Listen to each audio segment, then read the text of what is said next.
126. We'll go ahead and get started today with our math facts, which were the doubles facts. Remember, we learned those on last week. Doubles are when we are adding two of the same number. And we did a doubles song, so we'll sing the song along with going over the facts, okay? So, 1 plus 1 equals 2. Ooh. 2 plus 2 equals 4. More. 3 plus 3 equals 6. Kicks. 4 plus 4 equals 8. Great. 5 plus 5 equals 10. Again. 1 plus 1 equals 2. Ooh. 2 plus 2 equals 4. More. 3 plus 3 equals 6. Kicks. 4 plus 4 equals 8. Great. And 5 plus 5 equals 10. Again. We won't do it again. That's how the song goes. All right, so let's go ahead and review board work today. So let's start with our story problem up here. Remember, we have some, more story problems. That's when we have some, and then we add some more. Those are called addition story problems. And then we have some went away. That's when we have some, and then some go away. That's a subtraction. So let's read it, and then we'll identify what kind of story problem this one is. It says, James picked 5 apples. He gave 2 apples to Dad. How many apples does James have now? So James started off with 5, and then the story problem tells us that he gave 2. That means that he lost some. So that would be a some went away story problem. So this is a subtraction. So let's go ahead and create a picture for our story problem before we develop our number sentence. So it says he started off with 5 apples. So let's do our apples.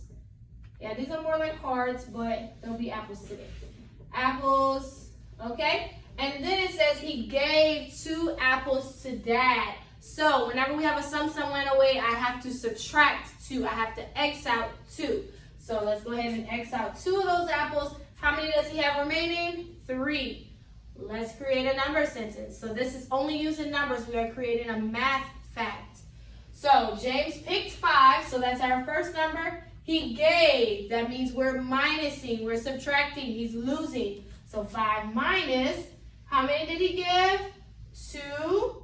And then how many did he have remaining? 3. So our number sentence was 5 minus 2 equals 3.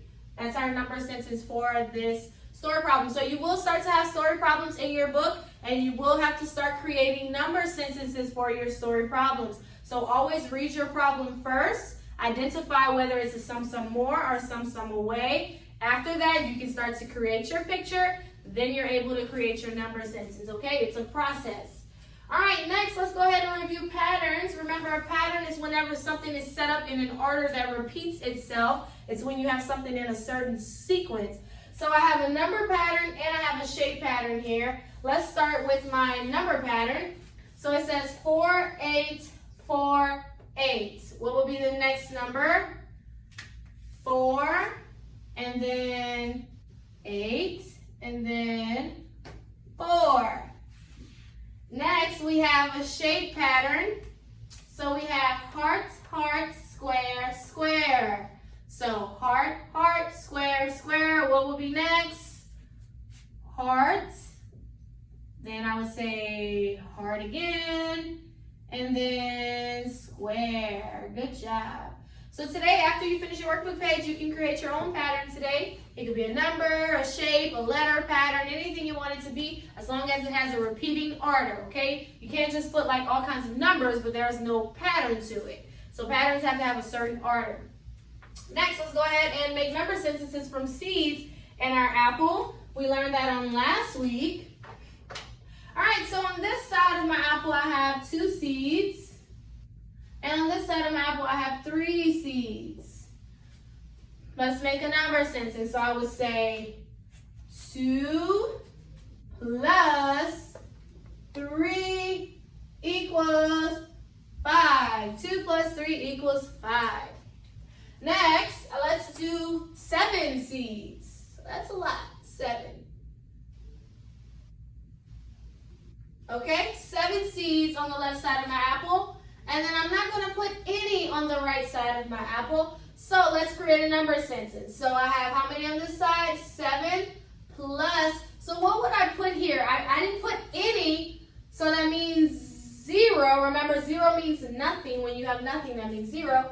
So 7 plus 0 equals 7. Anytime you're adding 0, you always end up with the number you started with because 0 means nothing. You're not adding anything. All right, so last thing we want to practice is last week we learned what's called place value. I told you that all numbers have a place that they are in and all numbers have a value, which means how much they are worth. We have to have numbers in a place value and in a certain order because it helps us to know how much a number is. If we said 53 but then we put an 8 and a 6, that's not 53. So we have to know how to write the numbers correctly so that we can know which place they are in and how much they are worth. So we'll practice with the number 36, okay? So 36. So whenever I say 36, this is how we write 36, right? So whenever I say 36, I am saying that I have 3 10s and 6 1s. That created the number 36. Now, let's do another one. Say if I have 4 10s and 9 1s. What number did I just make? 49. 4 10s, 9 1s makes the number 49. All right, so what if I said 2 10s and 5 1s? So 2 10s, let me do it like this. So T and O, 10s, 1s, 2 10s, 6 1s. What number is that? 26. Let's say 1 10 and 8 1s. Let me see if you can figure that number out. 1 10, 8 1s. I'm gonna write it down.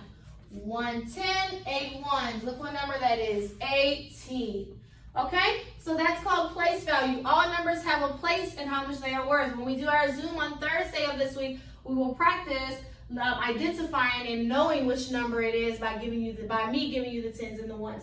So today you will do workbook page 26A. That's our math lesson today.